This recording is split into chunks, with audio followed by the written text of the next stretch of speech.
Okay, in this video I'm going to continue on with exercise 5A of the book Fundamental Applied Mathematics. We're on page 118 and the question is 4. It reads, a go-kart and its occupants have a total mass 120 kilos. A man pulls the cart and occupants by means of a tight horizontal rope. The tension in the rope is 40 newtons and the cart moves with acceleration 1/8 meters per second. Find the resistance force. So the first thing we need to do is draw a free body diagram. Actually, before I do that, if you haven't seen it, please look at my video on the massless rope.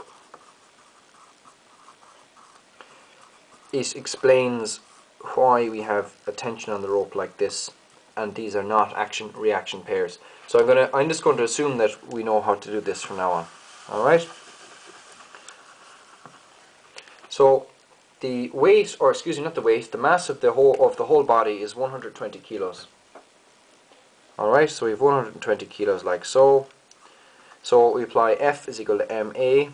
So we have 120 times the acceleration. The acceleration is gravity, so we have 120 g. Notice that I define gravity as a negative number. So this is actually a negative number, so it's negative j hat, like so. So this vector here, the weight vector, is equal to 120 g in the j hat direction.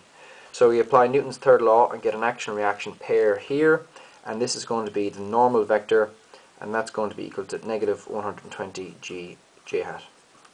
This is a positive number because negative times negative is positive. We have a resistance force. I'm going to say the resistance force whose magnitude is unknown, and R is equal to x times I hat. Negative x I hat, we'll say. We say negative x I hat. I'm going to call it a positive x. I like to call my variables positive numbers. It doesn't matter at all. Next thing we're going to look at is the force pulling it. So we know that there's a rope, and the rope, the overall effect is the rope is pulling it at 40 newtons. So we can say that because of the rope we have 40 newtons going in this direction here. So let's apply Newton's second law. Newton's second law said the sum of the forces is equal to the mass times the acceleration. So let's get the sum of the forces is equal to x I hat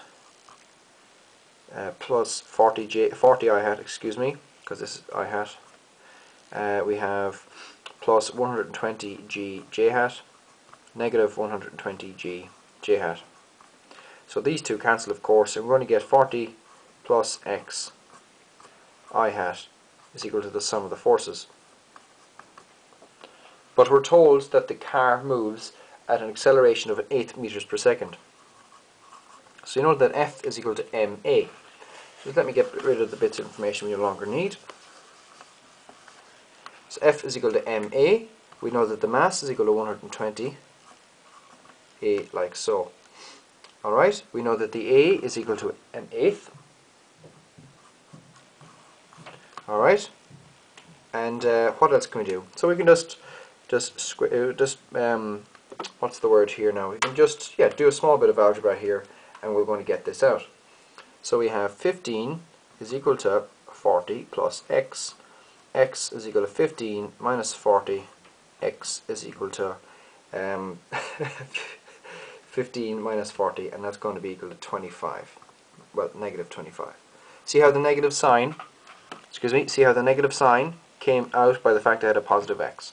So we know that the resistance force is equal to negative 25 I hat.